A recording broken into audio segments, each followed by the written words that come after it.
Hello and welcome to ESG, the Compliance Revolution. I'm Nayantara Sriram, founder and CEO of Supply Unchained. And I'd like to take this opportunity at the outset to personally welcome all of those of you attending in person and those joining us virtually at this event. I'm joined by my colleague, Heather Murray, a director of Supply Unchained, and Kate Temple-Mabe, a barrister here at 7 Bedford Road, and Jennifer Carter-Manning as well from 7 Bedford Road. This evening is all about interaction. We want to understand from you the challenges you are facing in complying with ESG. To hear firsthand your experiences in navigating this new world, and to offer you the opportunity to ask questions and interact with your peers on these issues. So where do we begin? Perhaps, what is ESG?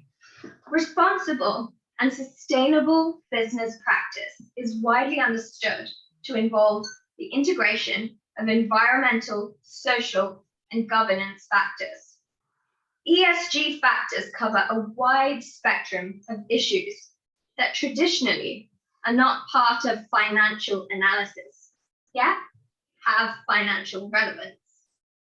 This might include how corporations respond to climate change, how good they are with water management, how effective their health and safety policies are in the protection against accidents, how they manage their supply chain, how they treat their workers, and whether they have a corporate culture that builds trust and fosters innovation.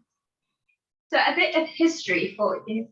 The story of ESG began in January 2004, when former UN Secretary General Kofi Annan wrote to over 50 CEOs of major financial institutions, inviting them to participate in a joint initiative under the UN Global Compact, and with the support of the International Finance Corporation and the Swiss government.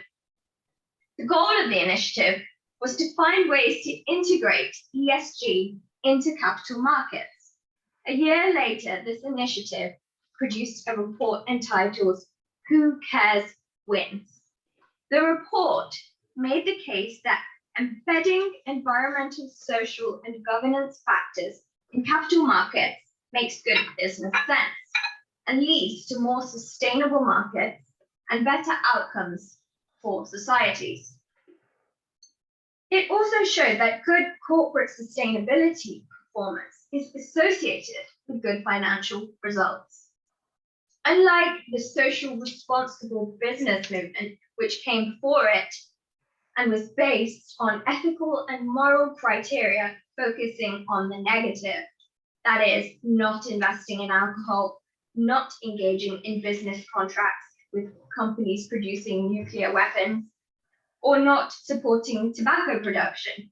ESG focuses on bolstering profits by focusing on the positive, so taking active steps to foster enhanced corporate governance. The financial element associated with ESG compliance has catapulted the popularity and importance of the ESG movement.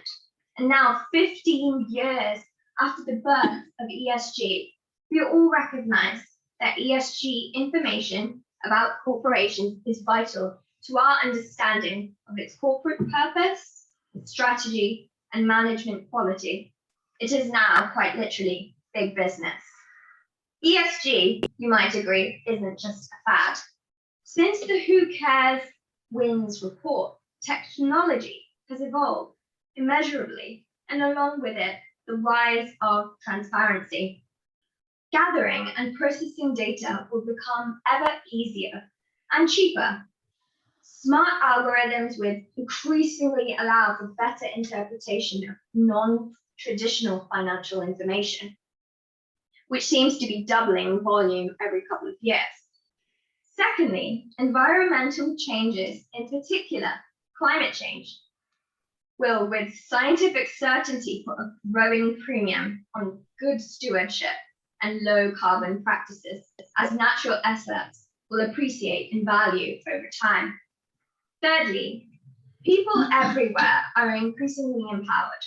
ESG practices allow them to express their own values and to ensure that savings, investments, and consumer activities reflect their preferences without compromising on quality or returns.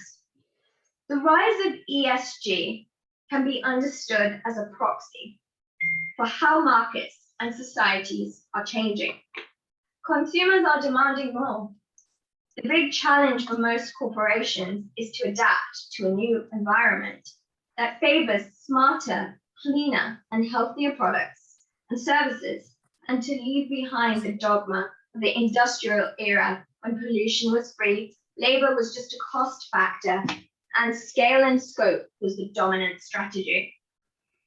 While these are many facets to ensuring ESG compliance, today we're going to look at just one of these: modern slavery. The International Labour Organization reports that there are currently over 40 million victims of modern slavery globally today. In response to these figures and the growing focus of ESG in the international business community, the UK government enacted the Modern Slavery Act 2015.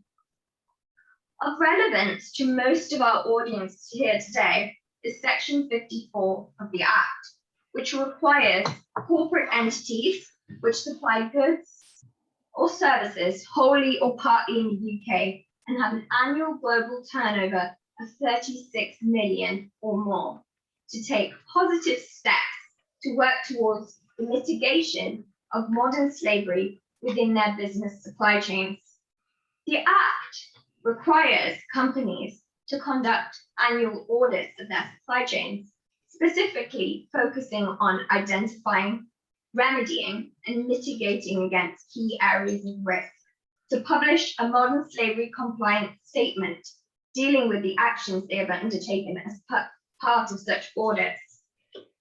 The Act also requires businesses to implement anti-slavery and human trafficking policies and provide ongoing training on these issues to its staff. In 2019, over 90% of businesses in the UK failed to meet the minimum requirements for modern slavery compliance, with 70% failing in both 2020 and 2021, according to the Modern Slavery Registry. This has now been replaced by the Home Office direct list. And this is where we come in. Supply Unchained is a leading professional service firm which focuses on modern slavery compliance. We provide a full suite of services focused on audit and reporting, policies and procedures, and training which ensure you are exceeding Modern Slavery Act requirements applicable to you. To give you a little flavor, at Supply Unchained, we are able to conduct first-tier supplier audits and prepare a detailed due diligence report of our findings, prepare best practice recommendations, letters tailored specifically to any concerns raised in relation to each of your suppliers, and work with you to prepare your modern slavery compliance statement.